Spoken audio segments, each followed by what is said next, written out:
अर्जुन, मैं जिस योग की शिक्षा तुम्हें प्रदान कर रहा हूं, सबसे पहले कल्प के आदि में सूर्य को बताया। सूर्य ने इस योग को अपने पुत्र मनु से, और मनु ने अपने पुत्र इक्ष्वाकु से कहा, हे अर्जुन, इस प्रकार परंपरा से प्राप्त इस योग को राज ऋषियों ने जाना, परंतु बहुत समय से ये योग इस लोक से लुप्त हो गया है। आज यही पुरातन योग मैंने तुझसे कहा है, क्योंकि तुम मेरे भक्त हो और सखा भी, इसलिए मैं तुम्हें ये गुप्त ज्ञान प्रदान कर रहा हूं। हे केशव, तुम तो कह रहे हो कि तुमने ये योग सूर्य से कहा था, परंतु तुम्हारा जन्म तो इसी काल में हुआ है और सूर्य का जन्म तो पुराना है, फिर तुमने ये योग सूर्य से कैसे कहा?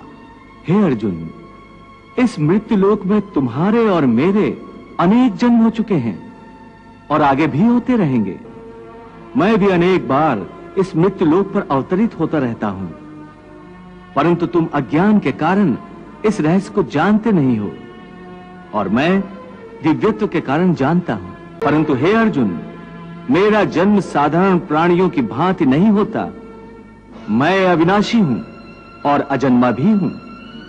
मैं समस्त भू प्राणियों का ईश्वर हूं, इसलिए मेरा जन्म प्राकृत मनुष्यों के सदृश नहीं है।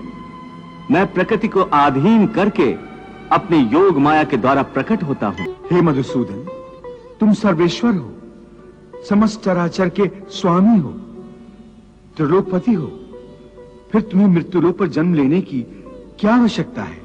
मुझे आवश्यकता नहीं, परंतु जब जब मृत्युलोक के प्राणियों को मेरी आवश्यकता पड़ती है, तब तब मैं भूलोक पर अवतरित होता हूं। तुम्हारी आवश्यकता कब कब पड़ती है केशव? यदा यदा ही धर्मस्य ग्लानिर्भवति भारत, अभ्युत्थानम धर्मस्य तदात्मानं सृजाम्यहम्। जब जब सत्य और धर्म की हानि हो जाती है और अधर्म और असत्य की वृद्धि हो जाती है तथा पाप का साम्राज्य स्थापित हो जाता है, तब तब मैं अपने को प्रकट करता हूं। परित्राणाय साधूनां विनाशाय च दुष्कृतां धर्म संस्थापनार्थाय संभवामि युगे युगे। मेरे अवतार धारण करने के 3 कारण होते हैं। पहला, आतताइयों द्वारा पीड़ित साधु पुरुषों का उद्धार करना। दूसरा, दुष्टों का नाश करना। और तीसरा कारण है धर्म की पुनः स्थापना करना। यत्र विश्वम भवति एक नीडम, अर्थात समस्त विश्व एक घोंसला है और हम सब उसी घोंसले के पंछी हैं।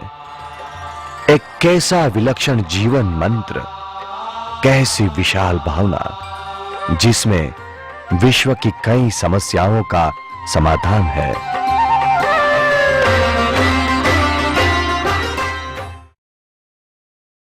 एक व्यक्ति के जीवन की भव्य जागृति समग्र राष्ट्र के भाग्य को बदल सकती है, समस्त मानव जाति के भाग्य को भी।